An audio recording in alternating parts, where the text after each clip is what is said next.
Man, your Houston Texans have some serious soul searching to do after your starting franchise quarterback, CJ Stroud, has probably the worst game of his career, as he said today at the podium. He faced the music, he faced the questions, he gave some very good answers. DeMeco Ryans did as well. Talked to Will Anderson in the locker room. Where do the Texans go from here? The questions are serious. The questions are tough. The answers are probably going to be even tougher. I want to know what questions you guys have on the show tonight. This is Kicking It with Kunkel. Welcome. Let's get after it. Let's go through this together as we break down the Houston Texans season and how they can get back to the NFL playoffs and actually get to the championship game and maybe even a Super Bowl, y'all. Kicking It with Kunkel. Let's go.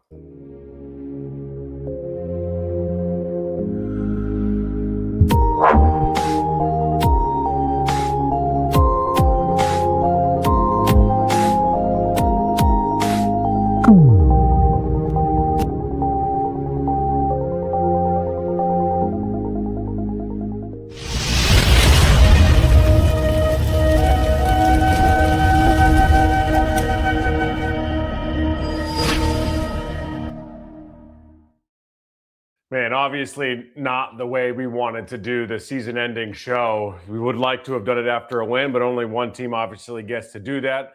This is Cooking It with Kunkel, presented by Socorro Tequila, elite tequila, the best tequila out there. 3 ingredients: blue agave, yeast, water, and no additives. It is the real deal. I got all this swag, all this stuff here. Would love to send it out to some viewers and some watchers, listeners, however you're consuming this in your senses. We were out at Easy's Liquor Lounge for the game, did a watch party with Paul Gallant, which was awesome. The dude is the best, and Socorro was out there. The guys over at Easy's, Matt Tanner and those guys really took care of us and put on a good show. Great crowd. Like, it's kind of a bummer not many fans got to cheer, but Travis Weaver cooked up some wings and some burgers with Tanner as well of Man Ready Mercantile on 19th Street in the Heights here, if you guys are aware of that, and Barbecue Rundown. Some awesome company, some awesome people. Just a great season. We got to do some things this season I never would have been able to do if I was still with the Fox, and it was a blast. And getting to know all you guys has been fun as heck as well. Getting to send out some free tequila has been a blast too. With all of that, the biggest CJ Stroud fan, stan, supporter, whatever you might want to be, you got to have at least a moment of honesty. With as much as you want to defend Stroud to the death, what happened in New England is kind of indefensible. He had an okay second half. Obviously, it doesn't really matter. The first half, he didn't really lose them the game entirely, simply because the defense kept them in it, but it obviously prevented them from winning, if that makes sense. He had probably his worst game of his career. You can't have those interceptions. And my biggest pet peeve with the interceptions aren't that they were bad throws or even like bad reads. It was trying to throw the ball when you can't physically throw the ball because guys are draped on you. And I don't understand it. He hasn't done that in his career. He hasn't been that type of quarterback. And to have 5 fumbles, 5 interceptions in 2 games in the playoffs obviously isn't winning football. The defense covered up a lot for this Texans offense all season long. It was never a very good offense, and that wasn't solely on CJ. You can, if you want to put the loss entirely on CJ in the division round, like it's pretty misguided, but he owns a chunk of it. And he said that today at the podium when we talked to him. He's not shying away from any of this. He's not pointing fingers, not that he ever would, but he's not even like trying to deflect or anything like that either. He is owning how bad he played. And he did play bad. The conversation around CJ has now changed because of the games that he had in the playoffs. So it went from, do you give him $50, $60 million to now do you pick up his 5th-year option? I think you do. I think you pick up his 5th-year option because you have to do it before this next coming season starts going into the 4th year. You have to pick it up beforehand. So nothing's going to change from here to there. So assuming he's your quarterback next year, which I believe he will be, you pick up that 5th year. It's a rookie contract. You can win in the NFL. A lot easier when your quarterback is on a rookie deal because once he gets paid, he's going to be making somewhere between $40 and $60 million. Whatever, it's going to be a prove-it year. And in the NFL, if you don't have a quarterback, or if you don't have your quarterback for the next 5 years, you're always kind of looking for a quarterback. And I think the Texans are now in a spot where their options are more open than they were coming into the season. I think CJ is on a prove-it deal. He's going to bet on himself, and I sure as hell hope he hits it and he gets all the money that he wants. He gets the deal that he wants, and he gets to stay with the Texans if that's what he wants, and gets to call the shots. Like, you don't want to see a guy fail. I think we're all kind of on board with that, right? Like, that's obvious. It's a matter of what you think is going to happen. He's obviously better than what he showed in the Steelers and Patriots game. But where is he? Unfortunately, after 3 years, the rookie year now looks like the outlier. It now looks like the anomaly. And if you want to give a guy $40 to $60 million, you need more consistency. You need the health stuff is, I'm not going to say it's out of his control, but it's really tough to control the concussion stuff or injuries in the NFL in general, unless he's just blatantly throwing his body around like a Jackson Dart, who's a moron. He's got to stop doing that. I love the way he plays. It's fun as hell to watch. I respect it. But you can't do it. Like, you can't play that way as a franchise quarterback if you're Jackson Dart. But back to CJ, I think the answer is kind of simple with CJ, because it's not like you have a whole lot of options. You're going to pick up his fifth-year option, and then you go from there. Now, here's the question, and I don't think this will happen, and it's a wild suggestion, but if somebody else wants CJ that believes in him more than the Texans do, is there a deal to be made somewhere? I don't see that happening necessarily. But if a team, Joe George and I do a podcast called the Swarmcast on ESPN Radio 97.5. And he brought up the point where, Jalen Hurts wants out. Okay. So Jalen Hurts has a much bigger contract right now than CJ Stroud. Would the Texans be willing to take on that contract for a more proven quarterback that's won a Super Bowl and lose CJ Stroud, who's younger, has a more friendly contract, and also might be as good as Jalen Hurts if he can figure some things out? So, just something to think about, because the Eagles would then lose all that money on salary cap. And it's just, that's like crazy talk. I'm not suggesting that's on the table. I'm not suggesting they do that. I'm not even suggesting that it's reasonable. I'm just saying, like, the only way that he would be out is if there is something drastic and dramatic to happen, because other than that, the decision is easy. You bring him back, you put him on a prove-it deal, you pick up the fifth-year option, you give him a prove-it deal. Like, all right, we'll give you whatever you want if you're that dude. Now you go out and prove that you're that guy. Be the Fred VanVleet. Bet on yourself. And I hope he has wild success doing that. I genuinely do. I think the more difficult decision is CJ Stroud. Is Nick Caley. And I put it in the poll, what do you want to do with Nick Caley? Do you want to bring Nick Caley back, or do you think that he's done? And before we get into that, I would love for you guys to subscribe to the channel, Kicking It with Kunkel. It is on YouTube. It's the best viewing experience. If you guys watch on YouTube, it's also most beneficial to me. So watch on YouTube. Give me the algorithm help there. Like the video, comment, get involved, subscribe, become a member to Kicking It with Kunkel as well. And hit up the super chat. Get in that sound off. Skip the line when we start doing some Q&A and diving into this thing. I would definitely appreciate that. And you guys have typically been pretty damn good and pretty awesome to hang out with and support the channel. But make sure you like the video on YouTube. We have so many subscribers and watchers on X, which I love, but we need to grow the YouTube channel a little bit more as well. The daddy daycare stuff has been a blast that I've done, the Kicking It with Kunkel daddy daycare. But the long form is what's up. But the conversation around Nick Caley is what? Do you bring him back or not? And I think that's a more difficult conversation. What do you do with Nick Caley? I'm just going to put that on the screen for y'all. Because DeMeco didn't give him any sort of he was asked about Nick Caley today, and he didn't say yes or no. He kind of skirted around the entire issue. But with that being said, he could have said, yeah, like, of course he's back. For instance, when I asked him in the middle of the season, will Nick Caley continue to call plays? He said, yeah, why wouldn't he? Because the offense wasn't very good. He wasn't the right man for the job. He wasn't the right resume for the job. He wasn't qualified for this offensive coordinating position, in my mind, coming into the season.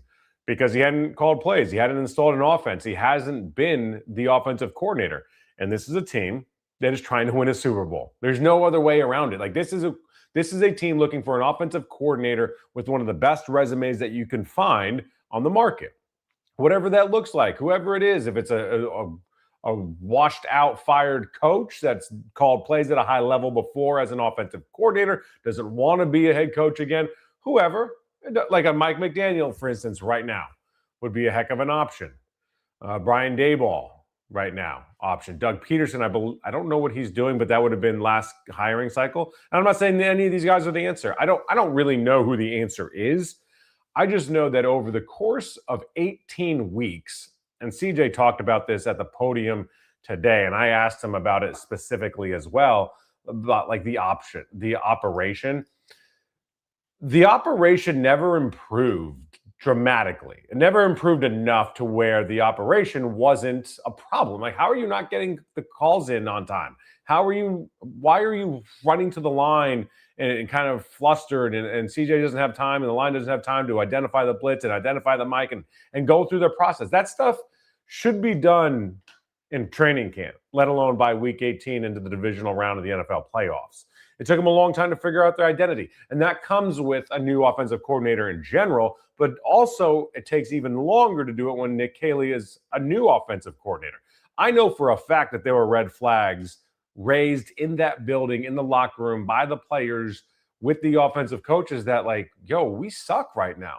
The offense is getting their ass handed to them every day in training camp. And the players brought that up. And it was a point of concern. And the notion that, oh, yeah, well, the defense is good. Dude, if you're going to win the Super Bowl, you're probably going to face a pretty good defense throughout your, 18, 9, 20, 21, 22 games? Like, you're going to see some good defenses. So that whole argument or conversation is, who gives a damn? Of course they're good. But you got to not look so terrible. And just the installation was a mess. So I never thought Nick Caley was the right hire. That's nothing against Nick Caley. He might end up being a really damn good OC. And some of y'all that watch Kicking It with Kunkel from time to time know that I often kind of bring up the conversation about Joe Brady, because Joe Brady was brought in to be an OC under a first-time head coach with the Panthers under Matt Rule, and it was a really bad hire at the time for him. He was put in a position where he was not going to really have some success. The offense wasn't ready to be very good, and it was a whole new coaching staff that hadn't done it at the NFL level. Matt had nobody on his staff that had NFL experience, one of his bigger mistakes. So Joe Brady was eventually fired in the middle of the season after the Dolphins beat their ass, and they couldn't do anything. Like, they couldn't do anything. They had Cam Newton back, and it was gross. It was hideous. It was horrible to cover. And I covered that team every single day as the home of the Panthers, pregame shows, postgame shows. It's hard. Like, you talk about shining a turd. It's tough to do when you're doing that, but it's also a blast because you get to do it. But I say that because Joe Brady had to go through that. He learned, he got his scars. He got rehired by the Bills, which is affectionately known as Charlotte North, because they take all their players and they take all their coaches and they retread them and turn them into something. And then he was a quarterback's coach. He was an interim offensive coordinator. Then he became the offensive coordinator. And who knows where Joe Brady's going to go now that Sean McDermott's been fired by the Bills. But my point in saying is all that is, it's very, very, very rare that you just all of a sudden have wild success in the NFL calling plays for the first time. You got to kind of build your scars. You got to go through it, or you got to be on a team that is allowing you to learn. The Texans aren't in a position to allow you to learn on the job. Like, you can't lose the first 3 games because your offense is that bad. I know there was turnovers that people point to, but God forbid you had one scoring drive. The turnover at the end of the game with Nico Collins and Dario Gumbawale don't matter against the Rams, Buccaneers, and Jaguars. It doesn't matter if you install your offense properly, if you have a semblance of an identity going into a game so you know what to lean on when things are going awry. And I thought it was interesting that CJ Stroud said they basically changed the entire offense from week 1 all the way until the playoffs because they had to, due to a myriad of reasons. But Nick wasn't the right man for the job, because this called for Nick was a great hire as an OC, potentially at a team like the Browns, like the Cardinals, just teams that could give you time to learn, that weren't in win now mode immediately. The OC is There's a reason that all NFL coaches that are getting hired all have offensive backgrounds. Like they can all take care of an offense, because as soon as you become a hot OC, you're going to become a head coach and you can call your shots. It's not the same for the defense. The defense, you can scheme. The defense, you get a whole lot of bodies. And DeMeco Ryans is a great head coach. I firmly believe that. I think obviously he should stay. If anyone thinks he shouldn't stay, he should stay. He's built this culture. He's built this locker room and this roster in part with Nick Caserio. But now, like, there's questions like crazy on the offensive side of the ball. But that's why when you're an OC, you become a head coach right away, because it's hard to find guys. And if you find a good OC, you know you're going to lose him, so you make him your head coach, or another team makes him his head coach. And it's to replace OC after OC is hard, which means you're not only having to find another offensive coordinator that's good at what they do, but then you've got to also install another offense with another quarterback another year, which is why I thought it would be more beneficial to keep Nick Caley going into next season, but I never saw the growth. I never really saw the growth that says it got better over 18 weeks. It just 20 weeks.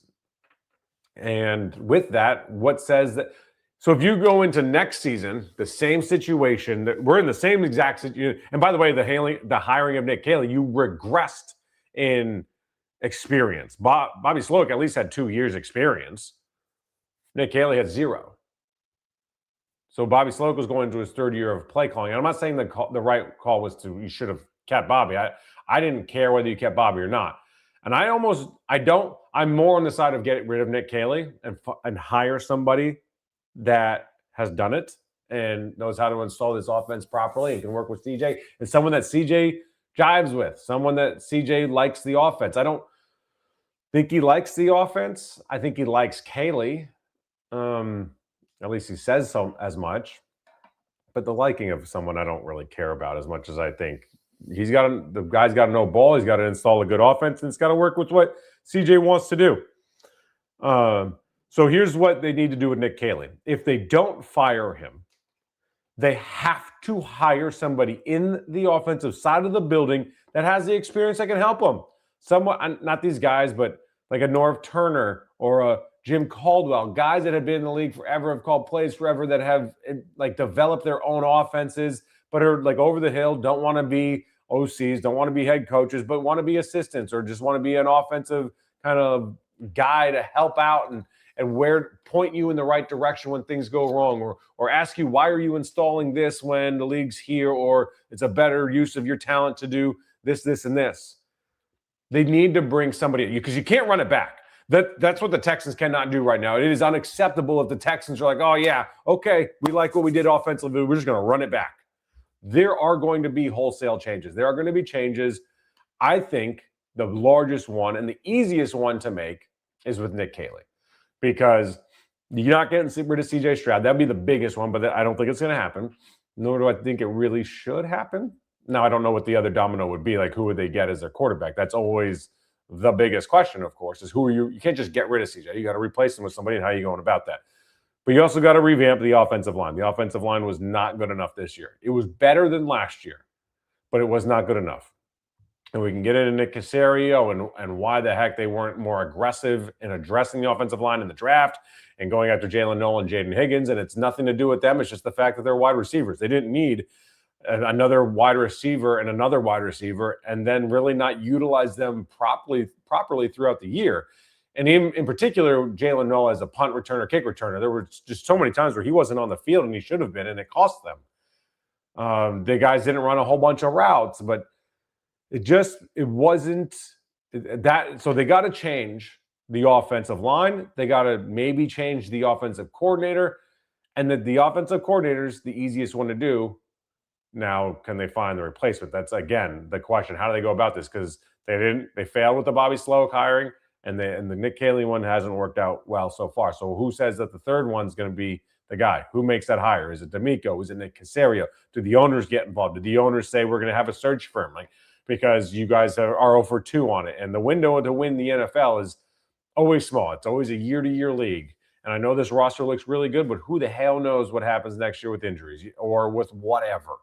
I mean, this was a really healthy team going into the playoffs. I know you were down.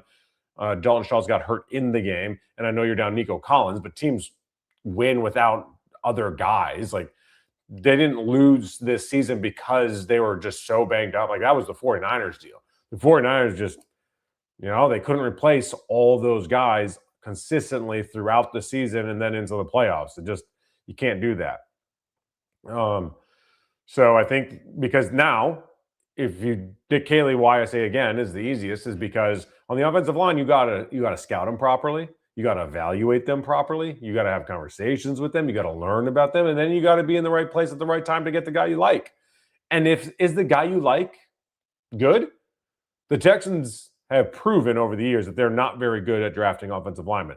They got Ariante Ursary, we think, right. He ended up being a pretty damn serviceable left tackle as a rookie for sure. There were mistakes, there was learning, and you're going to expect that, which brings me to the next point.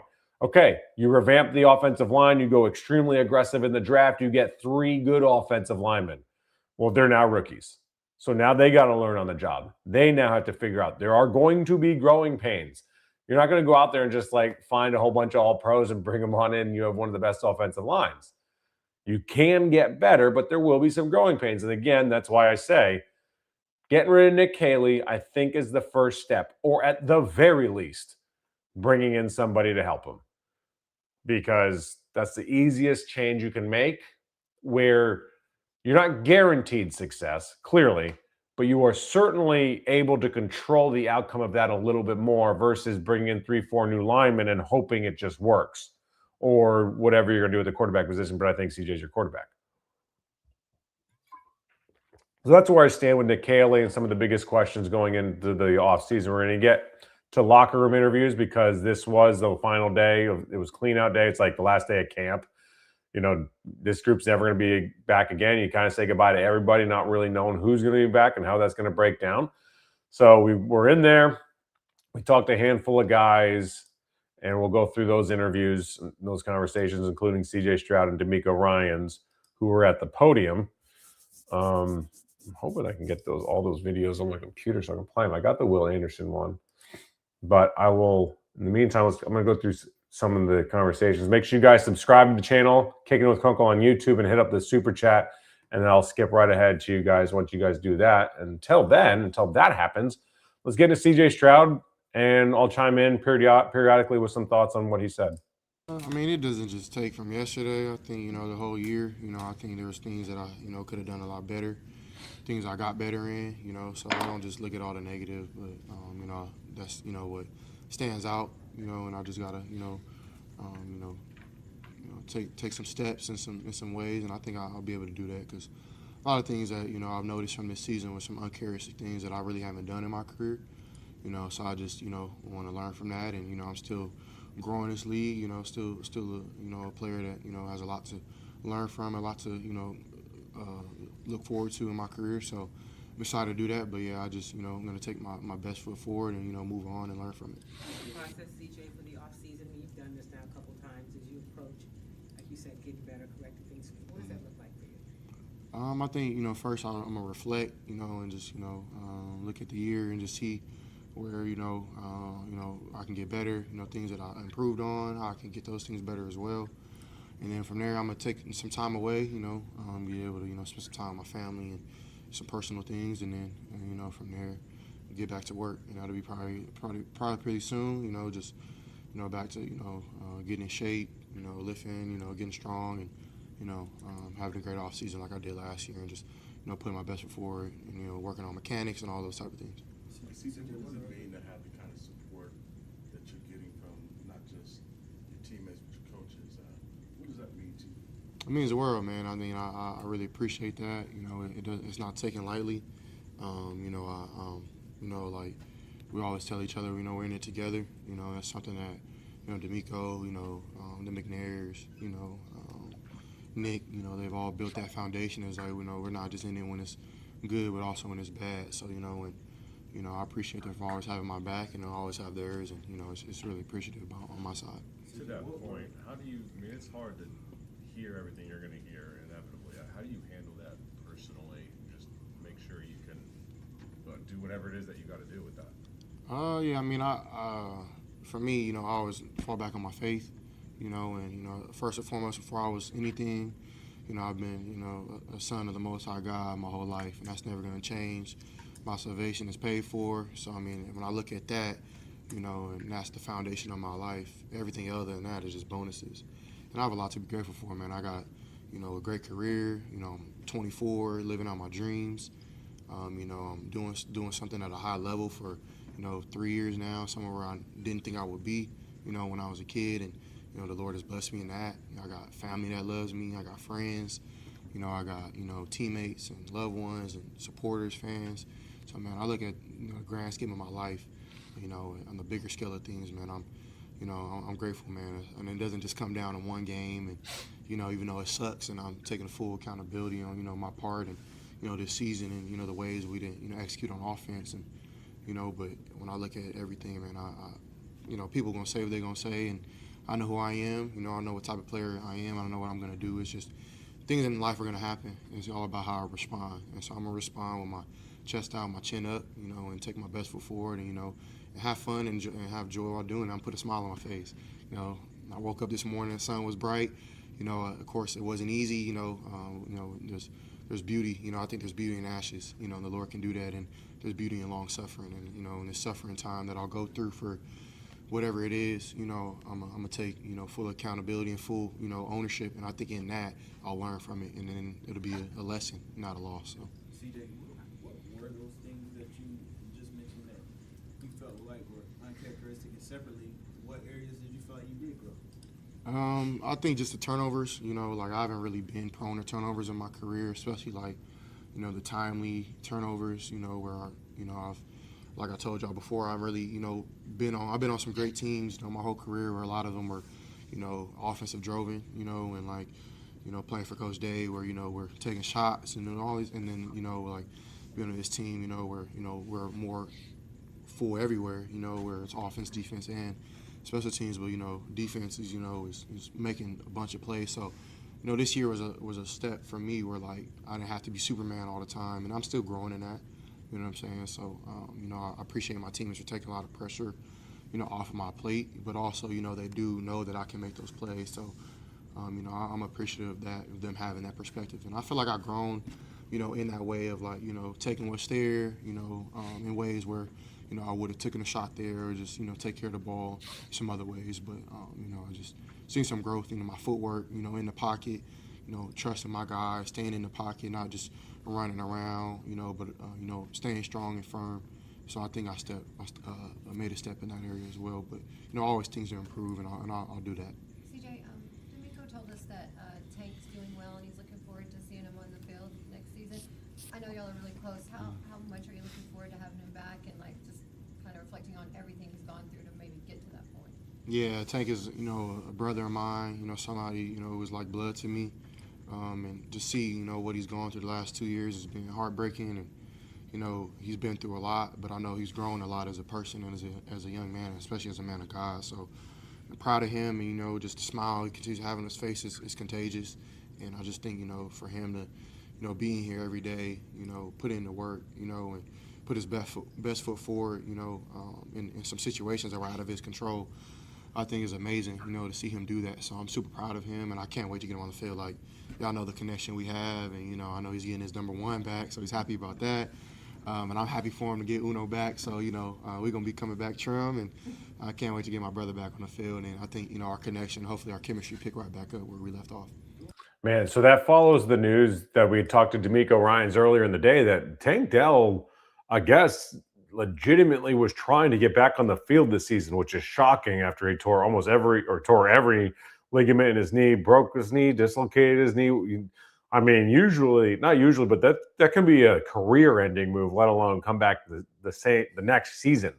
Which I mean, good on Tank. I mean, that kid is a great kid. Would love to see him back on the field. And DeMeco said that he expects to see him back on the field next season. So that'd be awesome. And I think every question that surrounds Tank coming back is reasonable. Like, it's a fair question. Like, what kind of tank are you going to get? What kind of explosiveness are you going to get? Is he going to be able to be the same wide receiver that he was in his rookie season? Like, there's a lot of questions that are going to surround that, reasonably so. But overall, like, that's awesome to be able to have that kid back on the field for sure. To the turnovers, how much of it do you think was mental versus physical? What do you mean? Like, was there the word rattled was used? Did you feel comfortable out there? Yeah, I feel like I'm comfortable. There's plays where things happen. Where you don't necessarily, like, your body kind of just reacts. It's like instincts. But I feel like those things happen, and I came back out in the second half, and I thought I played well. I thought I moved the ball. Thought we did better in that first drive, and then just didn't punch it in, which sucks. But I think once I flushed it and let it go, because that stuff does happen. You do unintentionally or intentionally, things do affect you. But I think I responded in the best way I could have, and I stand firm in that, and I don't ever try to move, too fast or too slow, and I try to be where my feet are. So, I thought I did a decent job of that.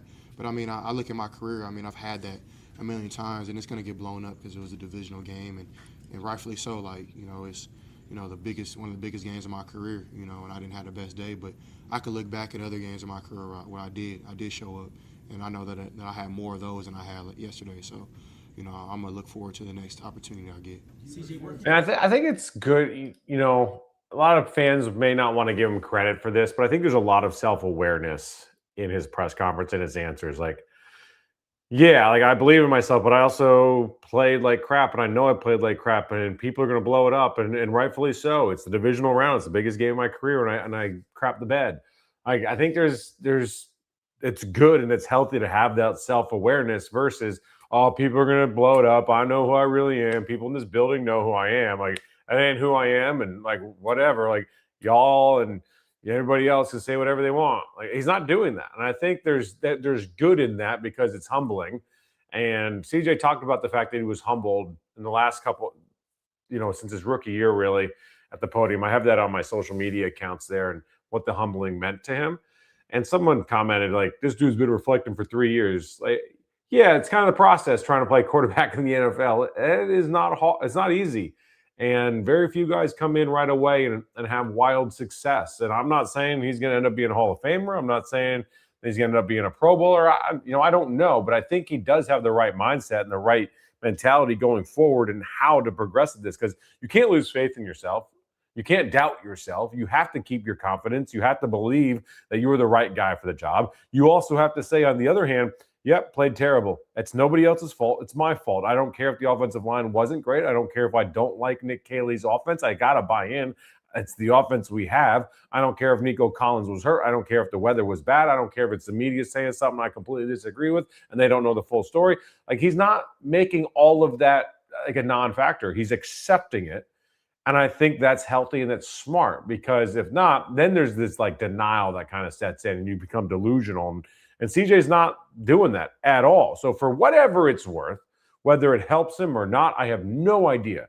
But for whatever it's worth, that's at least a good sign, because we've seen dudes in this moment where they don't want to go to the podium. They don't want to talk. They give short answers. They're kind of rude. They're dismissive. Like, y'all don't know anything. I mean, hell with the media. Like, I just care what my teammates think, my family thinks. And like, that's just not what he's doing. So at the very least, right now, CJ had a good day at the podium again. I'm not telling you that that's going to translate into anything, but it's better to have a good day at the podium and have a good mindset and a good thought process as to what happened, and an honest one, than to not. And that's all I'm saying with that aspect. Opportunities being with Nick Caley, do you feel like y'all can build on something, Nick Caley? Yeah, definitely. I love Kels. I think, there's growth and, in our relationship, there's growth in, his ability to call plays, growth, and, DeMeco trusted him. So, whatever, our coaches decide, I love Kels, and I'm rocking with him, however long he's going to be here. A fierce competitor that you really hate to lose. How much will yesterday's game drive you in the offseason to come back in next season with a different mindset? I wouldn't say it'll make me have a different mindset, but it'll just make my mindset I do have even more tenacious and focused, and just my vision to be clear. And I think my dad used to always tell me growing up, like, when bad things just happen in sports or whatever it was, like injury or whatever, he'd always say just add fuel to the fire. And so I'm gonna take that mindset of just like whatever is, gonna happen in this off season, or in what people are saying, whatever, I just add fuel to the fire. Makes the story a little sweeter, and I just, I'm excited to see where my career goes, and, my play. And I know this ain't the end of CJ Stroud, this ain't the end of my career. There's, like I said, the sun came up this morning. I got a lot more ball to play left, and I'm excited to do that. So, I'm just, add fuel to the fire, and, just continue to be motivated. And, this ain't gonna be the last time people gonna count me out or count me in. And so this is all about, how God views me, how my teammates, my family, my friends, and how I view myself, and I'm gonna continue to do that in a positive way. CJ, minus the last game, you all did take steps throughout the season. But where do you feel like you all can even take another step to get to where you all want to get to? I think just like the small things, like the communication things, getting out the huddle, just when the game gets hard, making it more simple, and I just think doing the ordinary things. This bothers me. Not this answer from CJ, but the fact that he's telling the truth and that this is an issue. And this is something that they need to work on going into year 2 with Nick Caley. And I asked CJ about this at the end of the press conference. So you definitely want to hear my question and his answer, because this is a good question by Jonathan Alexander about what needs to get better that he mentioned earlier in the press conference. And his answer doesn't bother me like it's a bad answer. It bothers me that this is the problem with the offense at this stage. Last game, you all did take steps throughout the season. But where do you feel like you all can even take another step to get to where you all want to get to? I think just like the small things, like the communication things, getting out the huddle, just when the game gets hard, making it more simple, and I just think doing the ordinary things time and time over and over again, because, that's what, these games come down to. I don't like to cut in again, but hell, it's my show. What the hell do I care? Like, getting in and out of the huddle in the NFL after 20 weeks, it's not. Why? Being in the playoffs, in 6 games, and winning the 3 of the 6 is like, those 3 games we did the ordinary better, time in, time out, because things are going to happen. Like, turnovers are going to happen, they're going to make plays, we're going to make plays, but it's all about getting back to the ordinary, getting back to what we're great at. And I think that's something that we could take a step in, is just, making sure we're doing the ordinary things over and over and over again and not being bored by that. CJ, they said the business side always takes care of itself if the football side's going well. How much ideally would you like to be here for a very long time, and you are eligible for extension at this time? Yes, it's not in my control. I did what I did on the field, the last 3 years, and I thought I started off my career in a very great way. I'm 24, got a lot of ball left ahead of me, and I think I look back, I look at my career, and I'm doing a lot of things that early in my career that a lot of people haven't done in a long time. So I'm grateful for that, and I know it's not just me; it's my teammates, it's my coaches, it's the organization. So, but whatever God has for me, I don't think whatever open door He has, no man can close. Whatever closed door He has for me, no man can open. So I'm a firm believer in that, and I'm gonna just rock with that. But my job is done now. In that light, I can only just move forward, and But I want to be here as long as I can. I love the city of Houston. I'm just I'm crushed, and I don't want to be emotional, but just just how hopeful we were, to go farther, and for it to be on my plate, for me not to step up, it really hurts me, and I just I wish it didn't go that way, but my intent was never that. And my intent is always to go out on ball and play as best as I can, and it didn't happen, but I know that I can do that. So I just hope this city and this organization and my teammates, and I know my teammates will, but I hope everybody gives me a shot to do it again. Last 3 y'all Sam Menard, sorry. CJ, you had 4 rookies make significant contributions to your offense this year with Woody, Tay, Jalen, Jaden. Just with What do y'all think of his press conference today? What do you think about some of the answers, some of the questions he was asked? What would you guys have asked him if you had an opportunity? Seriously, questions. them having a full offseason going into next year, how much can that help them grow and be contributors to this offense? And where do you want to see them grow kind of going into next year? Yeah, I think I look at my rookie year, not having an off season, get into everything.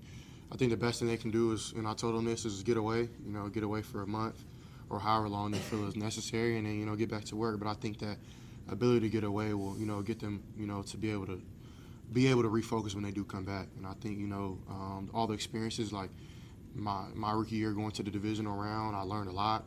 I think for them to be able to do the same thing is they're going to learn a lot, and they're going to grow, and they're going to continue to get better, and they're going to have areas that they need to get better in even this next year. And I'm excited to, take another step with them. And I'm just, really, really proud of those guys for what they did this year. CJ, as you turn the page to next season, and I know it's still pretty fresh, if you could name the chapter of this point in your career, what would it be and why? That's a great question.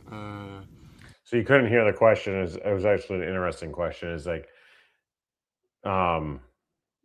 if you could name this chapter in your book of your career, what would you name this chapter after this season? I couldn't tell you. I mean, I would probably, give me like 10 seconds. I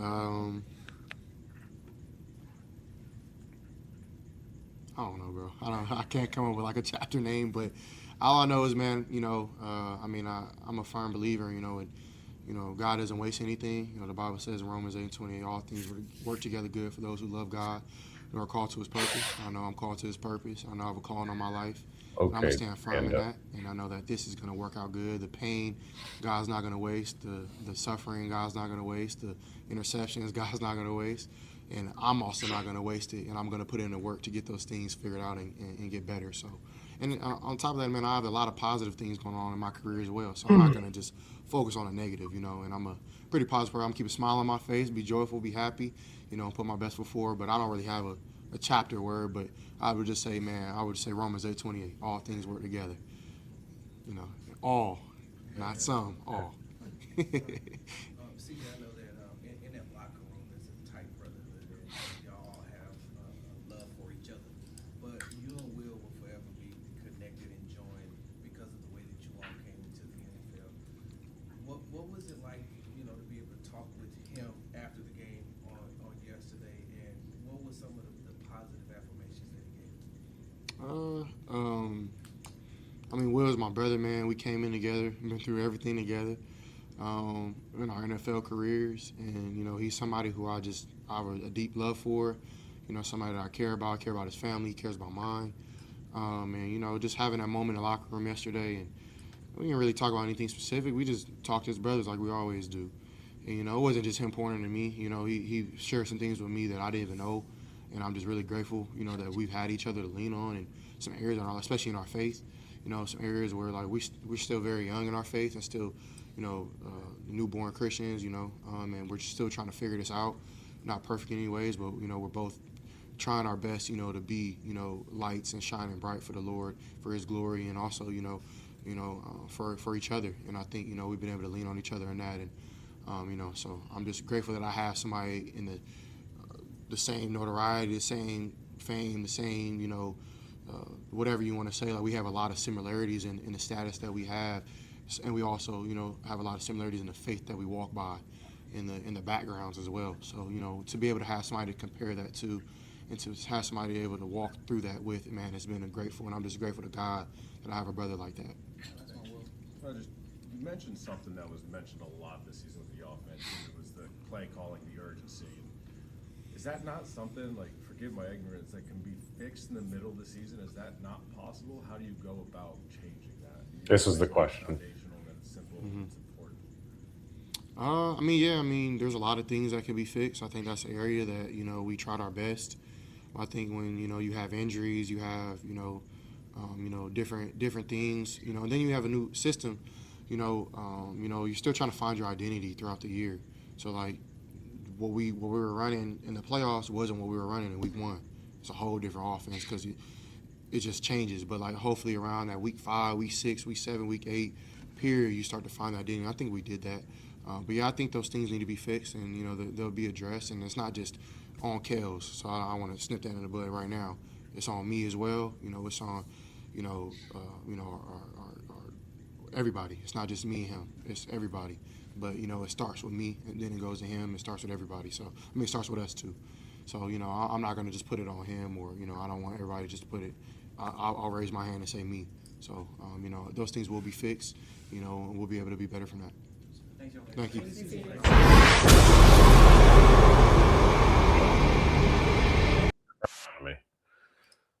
Gotta tack that on there at the end for social media.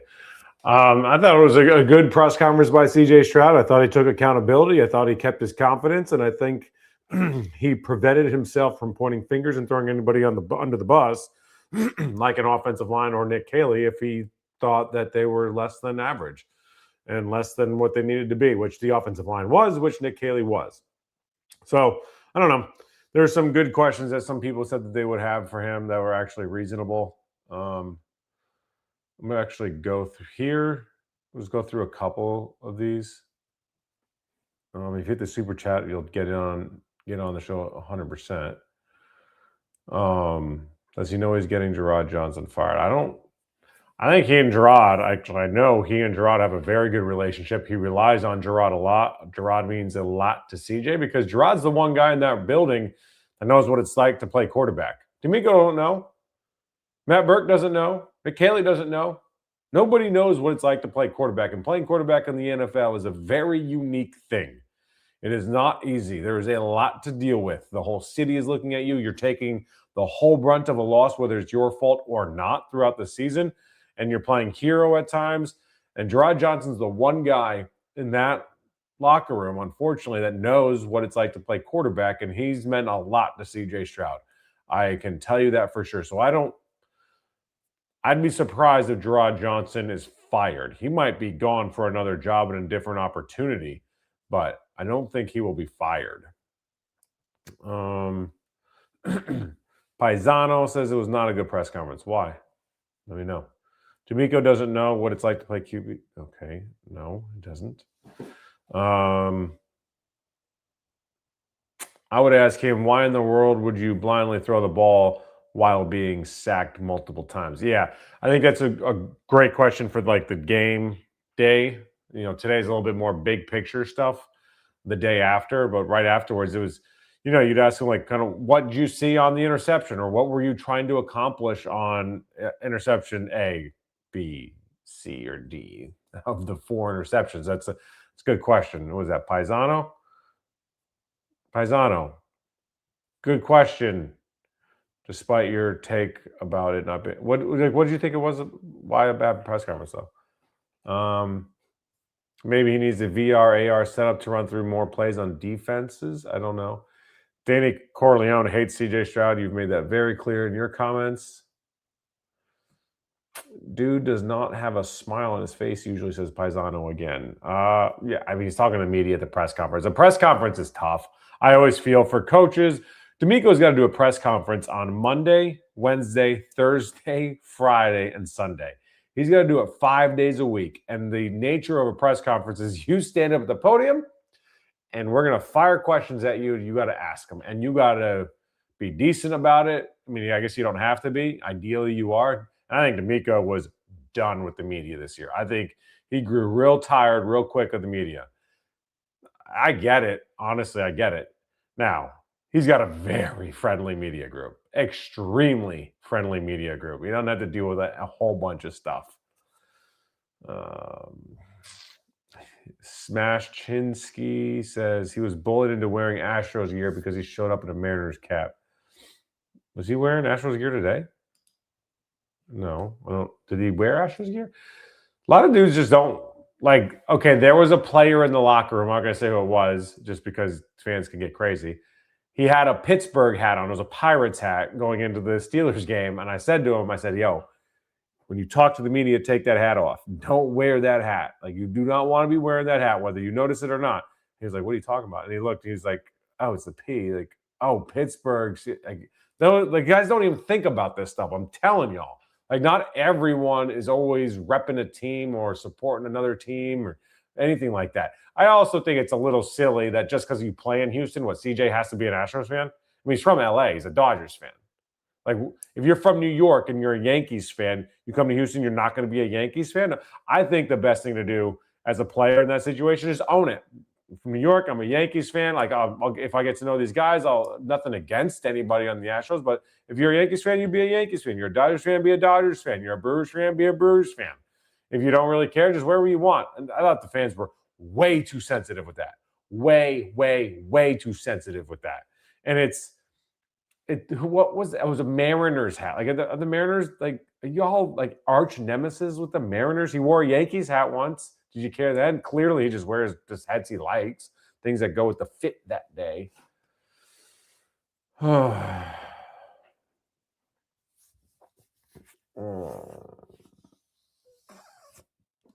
The questions to ask Nick Caserio are, I mean, it's kind of a funny question, but it's like, when you get to the draft, are you going to draft for?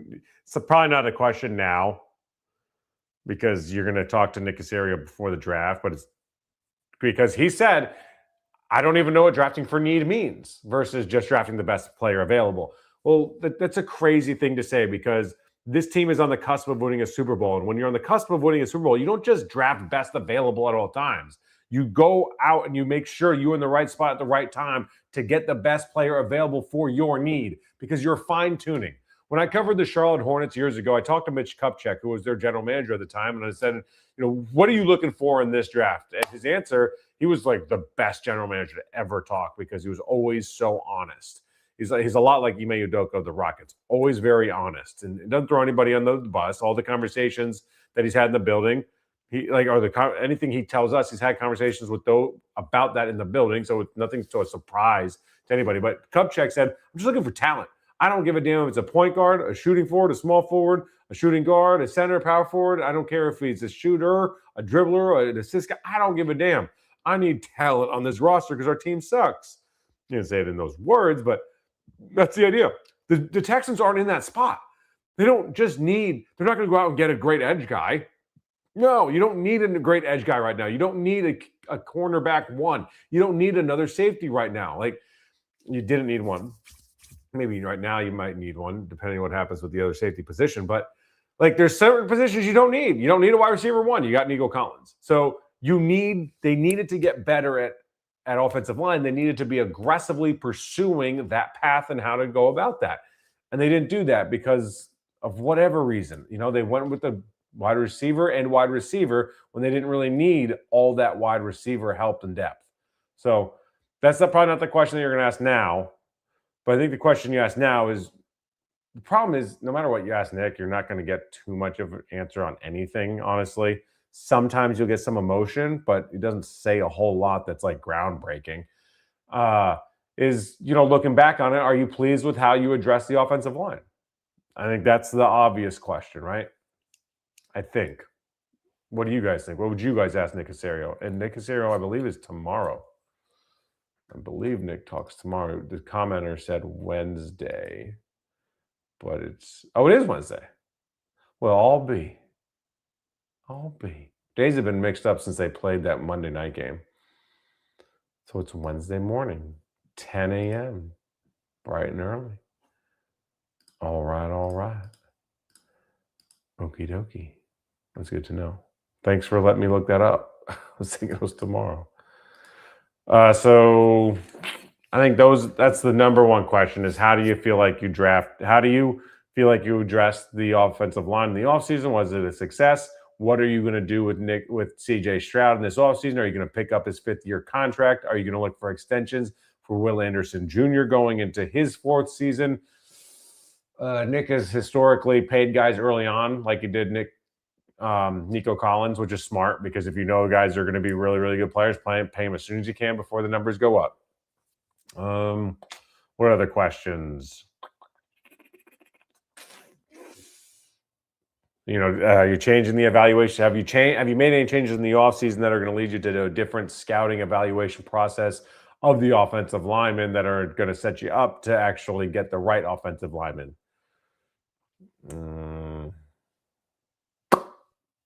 So you have to pick up, just so you guys know, you have to pick up the fifth-year option before the next season starts. I think you have to do it in the spring at some point. So you have to do it after the third year before the fourth season starts. That's the rule. So they have to. If they want to, they have to do it before the season. Bro, big issue. That's a crazy thing to say about CJ Stroud killing Tank's knees, when in reality it was another wide receiver that was in the wrong spot at the wrong time that ran into Tank, ran the wrong route, and was out of position. just so you know. All right, let's get to DeMeco Ryans' press conference. Thoughts and things you hope for to try to get accomplished this offseason? As I stand here right now, my thoughts are I'm just proud of the team that we've had this year, proud of the things we were able to accomplish from a really rough start to a season and to battle back and to finish the season strong, make the playoffs, right? It didn't end the way we wanted to end. Just got to keep plugging away, finding a way to, figure out a way to not win that divisional round. That's one of the goals that we have to get to the ultimate goal. You got to win there. And so we got to find a way to get it done. How encouraged are you by what your defense was able to do this season and knowing that you have all these young guys that you should have for years to come?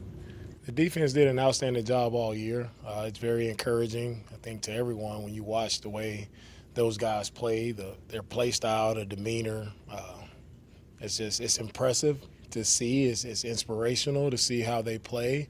You're always in it with those guys. They always give you a chance because it's a special group, and they find a way to make plays, find a way to get after the football. So it's a special group to coach. Really prideful group, and I love and enjoy working with them.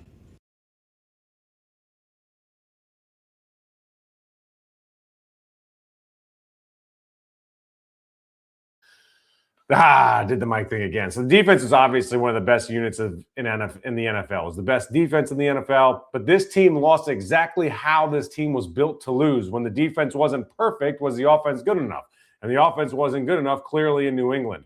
And unfortunately, you wasted that defense. They weren't out there to make their name live forever. They will be forgotten. They will go into the catacombs of NFL history. No one will talk about this defense again like they do some of the greatest ones of all time, like that Ravens, the Bears, the Purple People Eaters were the only defense. I did a video about this a while ago, Kicking It with Uncle Daddy Daycare, is that the Purple People Eaters went to back-to-back Super Bowls and never won it. So they were like the one defense that is still talked about and how great they were that didn't win a defense. So this defense will just kind of be forgotten because they didn't get the job done to live on forever.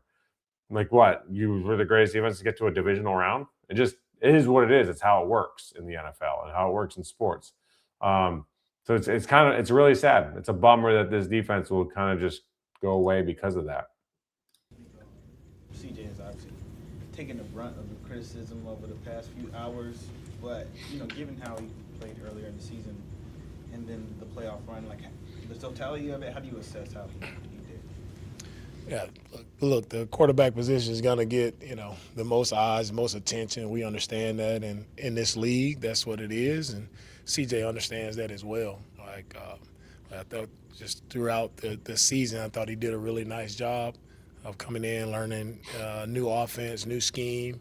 Thought he picked it up well. We got better as the season went along, and he made some plays to allow us to win a lot of football games as well. So I'm not gonna let the bad plays there in that game, really for me dictate to me who CJ is. I know who CJ is. I know what he's capable of doing, and so we just keep looking to get better. No one feels worse about the situation than CJ, right? He feels bad, for the team. I feel like he let the team down, and I just told him, you keep your head up and you keep moving forward. Look, we all want it better. We can't go back in that game right now and run it back and play it again. Like, we just learn from it. Like, what do you learn from it? That's my main message to him is, what do you learn from that, and how do you make that a priority and getting it fixed and improving and getting better?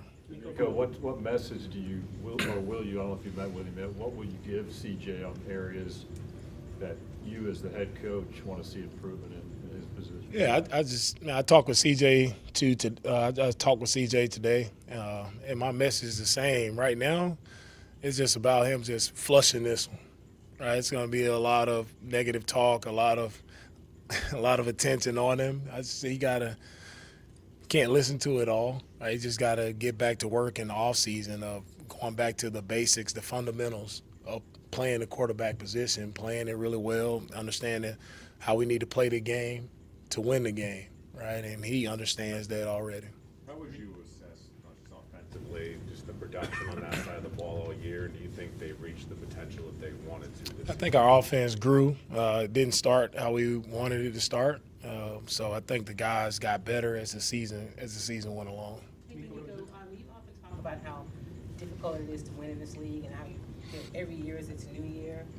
What do you say to the guys who, were so close, like especially the young ones, and put so much into it, and you're like, you kind of start over next year. What do you say to them that's encouraging? Yeah, for the young guys, especially our rookies, I thought all of our rookies contributed a lot to our season. They stepped up, and did some really nice things for us. And I tell those guys you don't have long to rest. Like, you have to get back to, really training your bodies throughout the offseason. That's where I've always seen the growth from year one to year two if guys attack the offseason the right way, especially the winter offseason program. Guys that attack that the right way, they really set themselves up to have a really great second year. So I'm just encouraging our guys to do that, be all in on getting that, that personal training, very position-specific training that they need to improve their game. Defense. What do you tell the defense? What I tell the defense? Yeah. At the end of the day, I thought the defense did a great job throughout the year. But also, as we look at that game, there are some plays that the defense, like, we shouldn't give up in that game. So I think, from when you go back and watch the game, I know they feel this too. It was some plays in that game that we should have made. Their guys made the plays, and we didn't make the plays. So that's what the game ultimately came down to, right? Their best players stepped up in that moment. They made plays.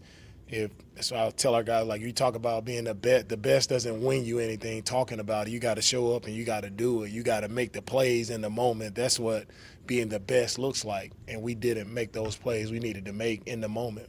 DeMeco, I know it's still very soon after the game. In your estimation, is there a common thread for CJ's turnovers, both in this game and from Pittsburgh as well? I think each one was a little different. I think sometimes you just got to learn if the play is not there, right? Now, CJ knows that. He's trying to make a play. Play is not there.